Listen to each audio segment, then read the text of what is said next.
Magandang umaga mga kapitek. Welcome back po. No? Medyo matagal tayong hindi nakapag-post ng ating video. And nandito na naman po tayo sa isa na namang makabuluhan, no? Na review video para po sa inyo as you're going to prepare for the upcoming NCAS 2024. A little briefer lang tayo before we start with our review para meron po tayong updates, no? Unang-una ay in place na po, no, lahat noong mga ginagawang preparations ng ating BHROT para po sa upcoming NCAS 2024. Meron lang konting changes as to the number of allowable or allowed na magte-take ng test, no, based on our sources. Ay dati parang mataas yung number pero ngayon medyo bumaba. Ah, For example, in Region 1, kung hindi ako nagkakamali, almost 1,700 yung allocated sa kanya in the initial planning. But as of now, ay umaabot lang siya ng close to 600. No? So, I believe that in other regions ay ganun din po yung nangyari. But I'm not so sure. No? Again, lagi kong binabanggit ito mga kapitek that everything that we are saying as of now ay unofficial pa dahil we are waiting for the official memo, no, to be released by the PHROD Central Office ng ating DepEd. And by then, it will become all official. No? But dahil free naman itong binibigay natin sa inyo ng mga updates ay walang masama kung tumalima tayo and we are being provided with naman with some reliable sources. So para sa mga ating mga subscribers na laging nandito at laging nanonood ng ating mga videos, yun, kailangan na nating mag-prepare, no? By the way, in the process of the preparation, uh, nag-uumpisa po yan sa SDO application and then to be approved by the region based on the number of allocated. Ano? Kasi binase lang po yata sa number of vacancies na available sa isang particular region ng principal one position. Again, yung binabanggit during our initial meeting last December ay meron pong yung mga category B last time ay hindi na po magti-take ng exam but rather they will be attending a rigid training, modular po yung approach and then merong ibibigay na material for them. And then, at the end of the module ay meron po silang ipiprepare na parang re-entry action plan or the work application plan that they need to complete so that they will be eligible, no, for the next stage, no? Maaring reclass or available position kung paano man yung gagawing promotion for them. So, ibig sabihin yung NCAS 2024 ngayon, ito po ay mga bagong applications, kung di ako nagkakamali. And again, let's wait for the official memorandum. The PTEC po dito sa Dagupan City ay ready na po to pre-register yung ating mga willing na sumali sa ating review program and it will be by, how do you call that, yung online. Meron po tayong online, meron din naman tayong face-to-face dito sa Dagupan City. Purely assistance lang naman po ito mga kapatid that we are going to provide for them. Alright? But if not, dito po tayo sa ating PTEC YouTube channel. So maraming salamat sa lahat ng mga subscribers natin. I am encouraging po everyone who are watching our videos to please share. Subscribe na rin po kayo sa ating channel. Di naman pa po masyadong mataas ang ating subscribers but medyo mataas po yung ating views. So ibig sabihin marami pong mga nanonood sa atin na hindi pa po natin subscriber. Baka naman, beke naman. So maging subscribers po namin kayo at lalo pa pong tumami yung mga kasama po natin dito sa ating PTEC, the Polaris Training and Education Consultancy. Right? Last December, ang last update po natin, I think, and then we are already in review session number 19. Property Management Handbook yung pinag-usapan natin last time and then related pa rin naman ito dito sa ating review ngayong session number 19. This will be the briefing on the appraisal and disposal of PPEs based on COA regulations, no? Itong slide po na to ay borrowed, naka-public domain naman po ito na uploaded po ng ating Commission on Audit Region 11. Maraming salamat po. Later on makikita natin yung mga credits kung sino nga po yung mga nagbigay or nag-prepare ng slide po na ito. Hindi po sa akin yung slide.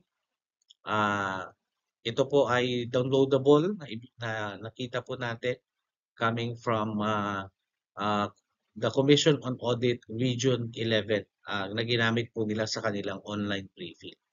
I will try my best to give you the best possible interpretation or best possible explanation if that would be the case. But everything here is on a legal basis po, kaya napaka-importante po nito mga kapitek. Ito ay isa sa mga importanteng topics under domain number 2, managing school resources. Okay, let's start off with our question number 1. When is the appropriate time to drop from the books the unserviceable PPE? Is it after disposal or upon preparation of the inventory and inspection report of the unserviceable property or the IIRUP? Government Accounting Manual, I think article or item number 39, part D, sinasabi niya dyan that they recognize the asset only after disposal or when the assets are reported in the IIRUP, this should be dropped from them. So dalawang parang conflicting po na statement. Tingnan po natin ang sinasabi ng ating COA para po dito. Yung PPE, ang ibig sabihin po nito ay property and physical equipment. And then nandiyan naman po yung meaning ng ating IIRUP. Okay. Tingnan natin yung sinasabi ng ating COA Manual on Appraisal of Government Properties. Number 1, letter C, the assets shall remain in the books until these are sold or disposed. No? So malinaw po yan. Hindi mo pwedeng i-drop from the books yung mga na-demolish na mga properties natin sa school hanggat hindi po ito na bibenta or na-dispose properly according to the guidelines. When the property is sold, this together with the sales report and other supporting documents shall serve as the basis in preparing the GAV to drop the assets from the books. Ang ibig sabihin ng GAV po ay Journal Entry Voucher. So, piniprepare po yan ng mga pertinent authorities. I think it's the COA na nagbibigay ng authority na pwede nang i-drop from the assets from the books yung ating isa property. All PAR or the property acknowledgement receipt covering the PPE shall be cancelled so that the end user shall be relieved from his or her own accountability over the property. Okay, so therefore, conflicting man yung dalawang statements na ito, sabi nga ng ating COA, the unserviceable property, plant, and equipment or the unserviceable PPE are only dropped from the books after the disposal. Okay? Malinaw po yan according to COA. Question 2. How is the appraised value of the waste materials determined? Paano dinidetermine yung or appraisal ng mga waste materials? Nag-demolish yung building, tapos may waste material, paano ina-appraise ito? According to COA Manual on Appraisal, the unserviceable property which can no longer be repaired or reconditioned and waste materials shall be appraised at scrap or the junk value. Okay?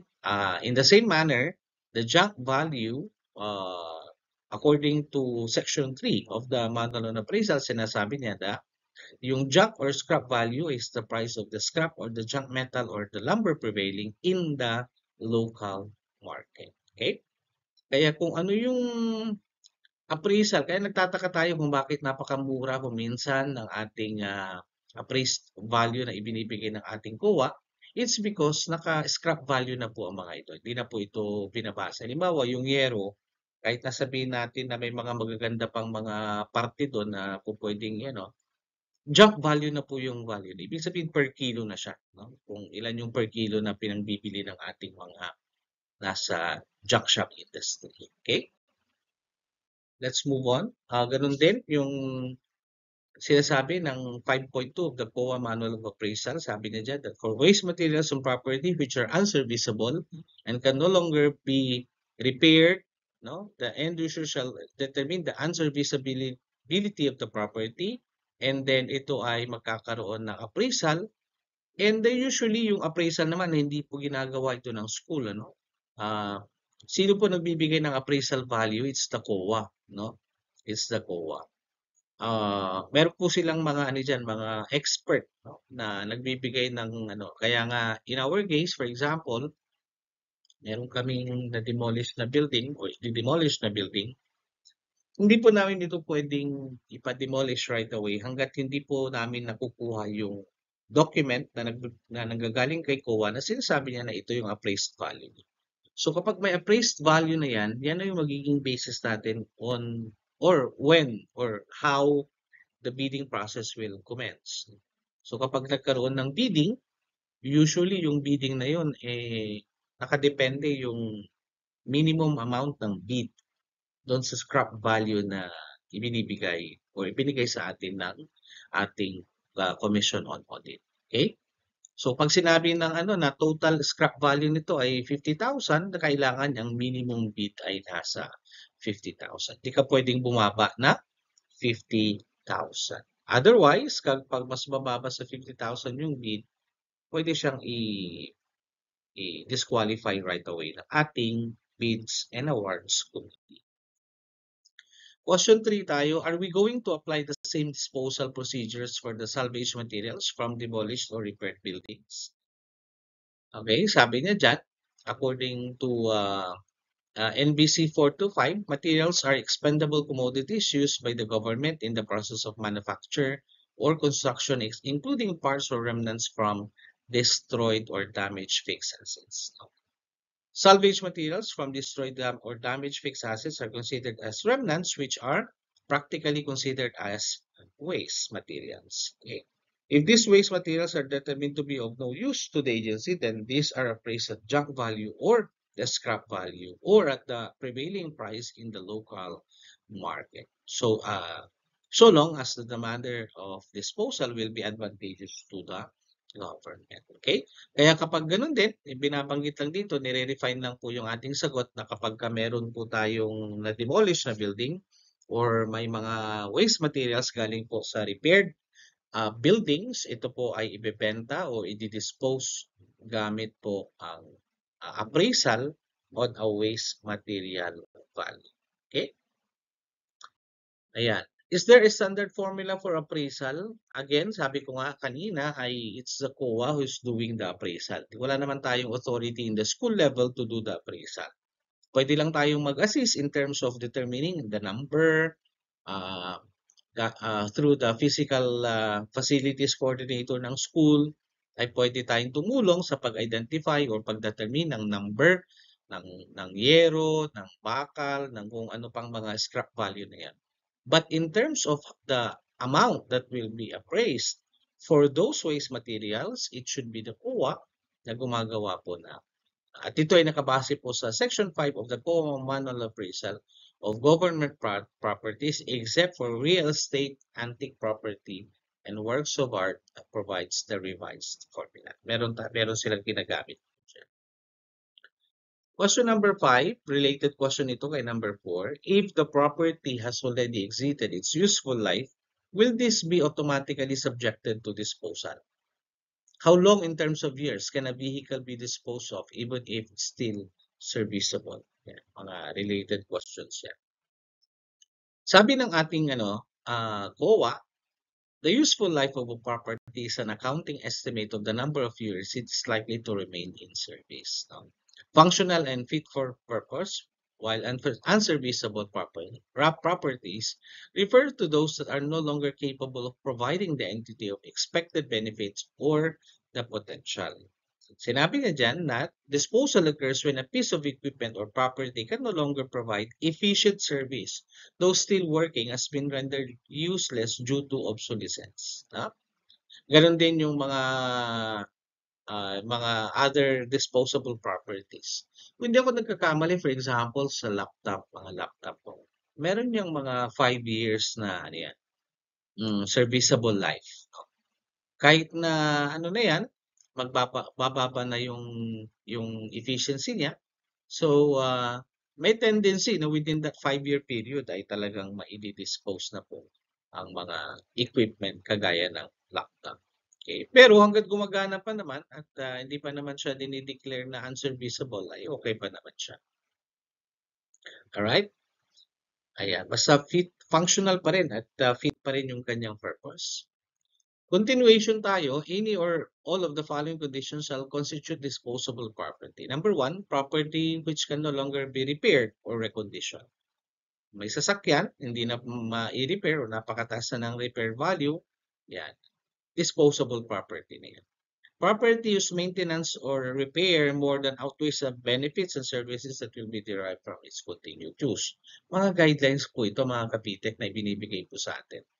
Number 3, property that has become obsolete or outmoded. Number 4, serviceable property that has been rendered unnecessary due to change in the agency's functions or mandate. Number 5, unused supplies, materials, and spare parts that were procured in excess of the requirements.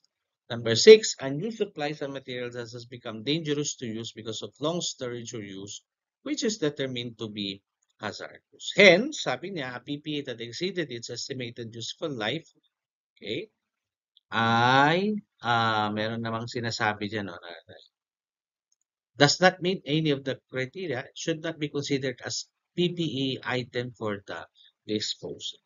Okay?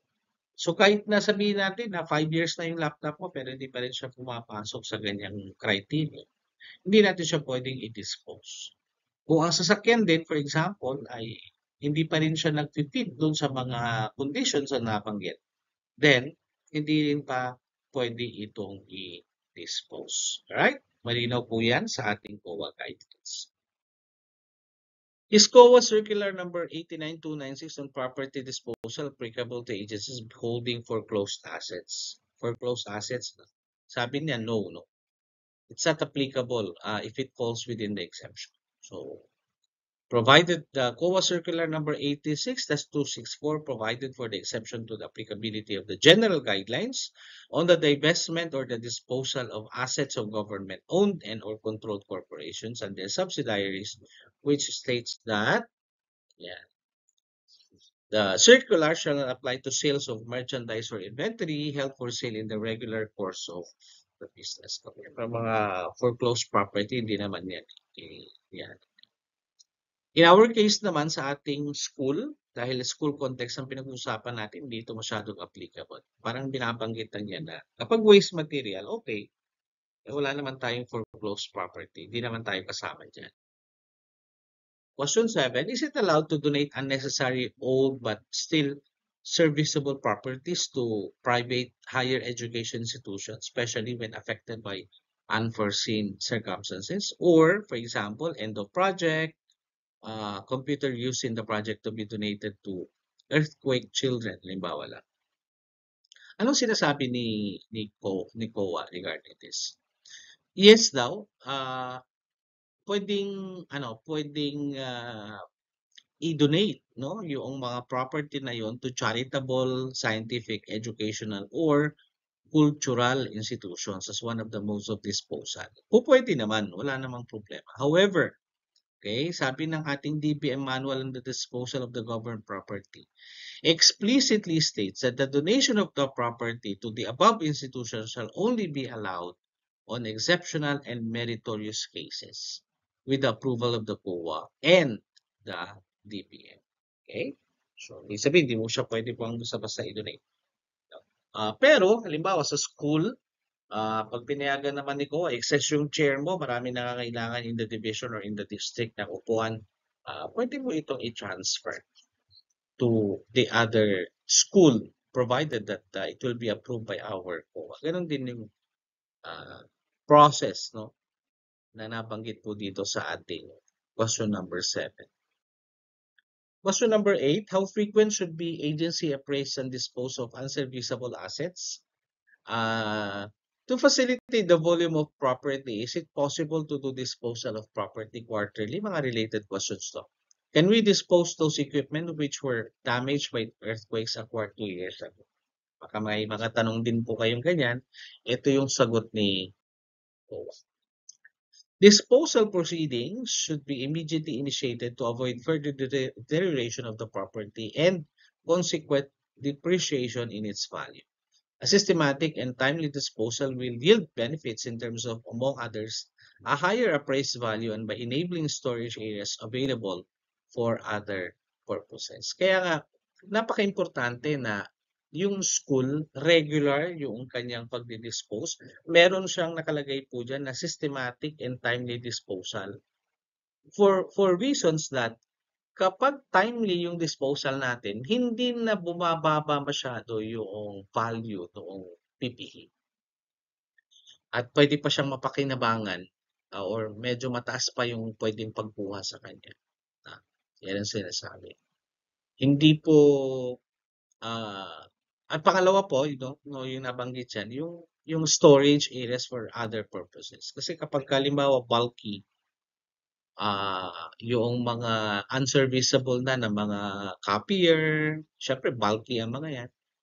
So kapag medyo okay pa siya sana, may mga makukuha pa sa kanya, kapag in-appraise yan, medyo mataas pa yung appraised value at mabibili pa siya on a higher value. Hindi kagaya kapag pinabayaan mo, naging matagal na sa storage, pagdating ng outdated na yung mga parts, hindi na rin siya magagamit. Mawawalan na ng value talaga. Scrap value talaga yun. Alright? Question number, as soon as the agency's properties are reported by users as defective, unserviceable, or obsolete, they should be accounted for the time they were reported as such or during the semi-annual inventory count, whichever is earlier, to avoid wastage and unnecessary consumption of the storage space, subject to proper disposal procedures. Okay? Ayan. Question 9 tayo. Is the appraisal of unserviceable asset needed only upon disposal, or is it an annual requirement of sans disposal? How often should we appraise our PPEs? Appraisal process is required for the disposal of unserviceable properties. Importante yan. It is also required when the agency adopts an accounting policy of revaluation model or when the agency intends to transfer or donate properties. The fair value of the PPE may be a required disclosure in the notes to the FS of some agencies. In this case, it becomes an annual requirement. On the other hand, for disposal purposes, appraisal process is a requirement before disposal. Hence, it is required every time the agency will conduct disposal of its unserviceable properties. Okay? Medyo technical siya, but that's the way it is, mga kapitek. Kapag pinag-uusapan po natin yung disposal ng mga properties, we need to be very, very careful. And we really need to follow kung ano po yung sinasabi ng ating COA, ng ating mga guidelines. We proceed with question number 10, related questions. Can the agency dispose properties that recorded in the books but physically present? How to facilitate disposal of property? Upon doing inventories, we found out that the majority of the items do not have proper documents. No? Ayan, so mga related questions po yan. Just assume the storekeeper, however, most of the PPE documents are missing. How will this problem be solved? Some of the unserviceable items were not found in our records. What shall we do in order to account those equipment in the absence of the acquisition cost? Ito yung sagot ng ating COA. The property officer and the accountant should certify that the documents or the records can no longer be found, traced, and reconciled, and that the unserviceable properties are found at site with no owner. For abandoned property, for example, provided that efforts have really been exerted by the persons responsible and are done in good faith. Correspondingly, appraised value of the properties inventories accounted found during the physical counting and subjected to disposal must be computed based on the formula provided under the item 5 of the COA manual on appraisal. Yan yung mga binabanggit po. Continuation pa rin. Furthermore, it is to be noted that the physical counting is not only done during the disposal. Government agencies shall have a periodic physical count of the PPE. Kaya nga meron tayong inventory every now and then. At least on an annual basis, ginagawa po natin ito. And this shall be submitted to the auditor concerned not later than January 31 of the following year. Kaya nga po, kung minsan, meron po tayong yung reconciliation na tinatawag ng ating PPE na nakalista doon sa libro at saka yung actual existing. No? Kung minsan kasi yung record ng ating, how do you call that, supply officer, ay hindi siya nagre-reconcile doon sa record na meron ng ating accounting, no? Or ating budget and accounting na department. So kapag meron pong discrepancy yung dalawa, hindi nagtatama, ibig sabihin may mga hindi na mahanap na mga properties, hindi na ma-reconcile. Gumagawa po tayo ng paraan dyan, no, para magkaroon ng reconciliation. And we are seeking, no, the advice and the guidance of the COA when that time comes. Dito sa aming school, nangyayari po yan. May mga buildings na naka-record pa doon sa isang libro, pero wala na siya actually, physically, pero non-existing pa rin. Kaya kung titignan mo yung difference, malaki. No? There's a difference between the two records. So, doon magkakaroon talaga dapat ng reconciliation. Okay? When will the inspection and disposal portion of the form IIRUP be filled out? Prior to the request for COA or after the items are disposed? Ito yung process flow po natin. The property officer prepares the IIRUP by filling out the inventory portion, routes the IIRUP for approval by the head of the agency, and submit the copy to the auditor for the information and inspection, and to the disposal and appraisal committee for the inspection and appraisal. Note that the auditor and the appraisal committee may inspect together the items for the disposal. Okay? The TWG submits appraisal of the items for disposal to the auditor for review. And the auditor forwards the reviewed appraisal to the management for the conduct of the disposal. And the disposal and the appraisal committee will agree on the mode of disposal and will give the recommendation to the agency. Okay. The disposal and appraisal committee will conduct the public auction, and the DAC issues the notice of award to the highest bidder. The highest bidder pays and withdraws the item. The property officer fills out the IIRUP, route the report for signature to the inspector and witnesses, and the amount in the column appraised value shall be the appraised value reflected in the first public bidding floor price. The property officer submits the report together with the supporting documents to the accounting unit for the dropping from the books. Napaka-importante po nito yung process flow ng ating disposal. Ibig sabihin po niyan, kailangan po talaga ng proper coordination between the supply officer, the accounting unit of the school, and of course, yung mga iba't ibang mga groups within the school, like the disposal and the appraisal committee na gumagawa ng public auction. Ito'y, for example, in the practice ng school, once na natapos naman na yung inspection coming from the COA, idinadaan na po natin yan sa ating Bids and Awards Committee, and they are the ones that will facilitate, no, the flow ng ating disposal or yung ating bidding process para malaman kung sino yung pinaka-qualified na bidder. And then, magka-award na.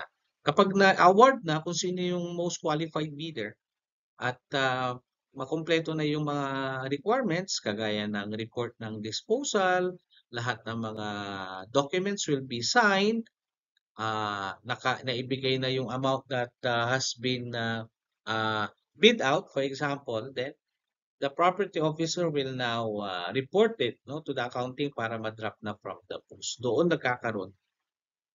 Kasi kung halimbawa si property officer tapos na yung process pero hindi niya ni-report na na-dispose na yung mga property, sa libro ni accounting meron pa rin yung property na yon. Hindi pa niya na-drop, no? So nagkakaroon ngayon ng discrepancy na tinatawag. What are the types of disposal and its step-by-step procedure? Ayan. Ito yung mga different types of disposal po natin. Nabanggit na rin natin ito sa nauna natin ng mga videos. Number one, condemnation or destruction of the property. Pangalawa, transfer of property from one institution to another. Pangatlo, barter. Pang-apat, donation of the property. And panglima po ay sale of the property. Yan po yung mga lima. Condemnation, transfer, barter, donation, and sale. Commonly, ano yan, yung sale yung nangyayari kapag ina-appraise ni COA. In my case, as a school head, I have already conducted transfer of the property from one school to another. And most of the time ay nasa sale of property po kami nagagawa. Okay. We're having hard time looking for bidders for items to be disposed of. Is it mandatory to have at least 3 bidders? Yan, tanong. If there are no interested bidders, what should be done? Can we do award if only one bidder submitted the bid? Ayan, mga related questions. Sino natin yung sagot ni COA? According to Section 5 of COA, Circular 89-296, the general rule in the disposal of unserviceable property is sale through public bidding. In order for the bidding to be successful, there should be at least 2 offerers for each bid lot. If there's only one bidder or no participating bidder, then the auction is considered unsuccessful bidding. If the first auction is a failure, there is a need to conduct a second public auction. But if it still fails, then the agency may resort to negotiated sale or negotiated procurement. Malino naman yan. So meaning, dalawa ang minimum bidders natin kasi kung isa lang yung bidder, pwedeng magkaroon ng unsuccessful bidding. O pwedeng i-declare na failure of bidding. Pag dalawang beses na nagkaroon ng failure, then pwede nang mag-resort into negotiated procurement. Okay? Ayan. Furthermore, in the guidelines na nabanggit po natin, kapag mayroong unsuccessful bidding, now if the sale through public bidding is unsuccessful, a rebidding shall be scheduled. And bidding may be declared unsuccessful in any of the following cases. A, there is no bidding participant. B, only one bidder submitted. And all bidders failed to comply with the terms and conditions, or complying bidders failed to meet the minimum bid price. No? So, in these cases, kapag nagkaroon ng failure of the second bidding, automatic, sinasabi po ng ating guidelines na magkakaroon na po ng negotiation or negotiated procurement. And they will be following that alternative mode of procurement, no? Or the ADM na tinatawag. Nagkakaroon na ng negotiated sale. Can the appraisal and disposal committee choose the mode of disposal to be adopted by the agency? Can we have various methods for the disposal of the property? Tingnan natin ang sagot. Yes. The disposal committee shall recommend to the head of the agency the proper mode of disposal. Property may be disposed of in any of the following modes as appropriate and deemed most advantageous to the government. The keyword dito ay deemed most advantageous to the government. Alright?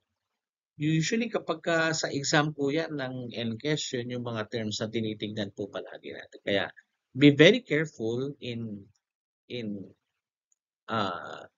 noting yung mga terms na ito that might be included in the upcoming exam, lalo na po sa domain number 2. Okay?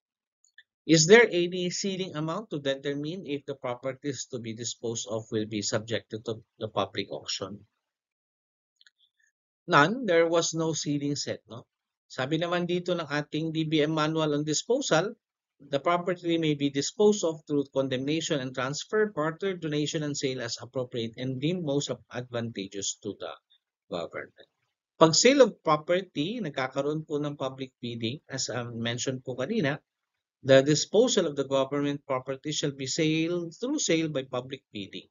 And public bidding may be done through sealed public bidding or If the circumstances warrant, yung tinatawag natin na viva voce, yung bang verbal na pagbibigay. But sabi nga nila, extraordinary cases lang. For viva voce, no, parang there's really an immediate, may di mo na kailangan ng ano, but sabi niya kasi parang verbal parang viva voce is more on the verbal agreement. Involving disposable of insignificant value or such nature that requires immediate disposal, or those involving waste materials or spare parts of the insignificant value like newspaper, tires, waste of repaired vehicles and equipment. Di mo naman na kailangan to. So, pwedeng gamitin yung viva voce. Ayan. Pero honestly, hindi ko pa nagawa. Pero binibigyan lang tayo ng idea na ito pala pwede. Meron palang tinatawag na viva voce. Okay? Next. Is it allowed that the unserviceable property without value be transferred to any individual connected with the agency instead of throwing or destroying them? No. Yan. Transfer is allowed only to other government agencies. Hindi po pwede. For individuals, hindi pwede. For unserviceable properties that are recommended for condemnation, destruction, make sure to follow the procedure na nabanggit po natin kanina. Okay. So during the condemnation, it could be pounding, burning, breaking, shredding, throwing, or other method may be by which the property is supposed to be an economic recovery. Therefore, the transfer of unserviceable property without any value, uh, uh, to any individual connected with the agency with the view of saving it from getting condemned does not find support in any of the guidelines for the disposal. So, hindi po pwede yan. Who are the qualified members of the disposal committee for the national government agencies? Can the property custodian be an inspector? Yan, tingnan natin. The composition of the members of the disposal committee, which includes the head of the property unit, is provided under Executive Order 309 of 1996, reconstituting the disposal committee under EO number 285. For national and corporate agencies, EO 309 provides that in each department, bureau, agency, a disposal committee shall be created and the composition shall be as follows. Chairman, a senior official with a rank not lower than the level of an assistant secretary for a department and assistant director for a bureau. Member, head of the department's administrative service. Member, head of the property unit. Yan. In-adapt po yan, nakukontextualize yan, halimbawa for the division, in the division office, meron po. But meron din silang disposal committee po. Is it a must for the accountant to be part of the disposal team? For LGU, the answer is yes. No, please refer to the section 364 of RA 7160. For constitutional offices naman who are members of the CFAG, the answer is also yes. The accountant or his representative, pwede rin silang maging parte ng disposal. Pero for NGs, NGOCC, the answer is hindi sila po pwedeng maging parte na disposal committee. Alright? So, for the meantime, yun lang po mga kapitek, ang available questions sa atin. By the way, itong discussion na ito ay dinivide po natin into 3 parts kasi medyo mahaba siya and napakadaming mga technical terms sa kailangan nating tingnan. So, sabi ko nga kanina, hindi naman akin itong slide.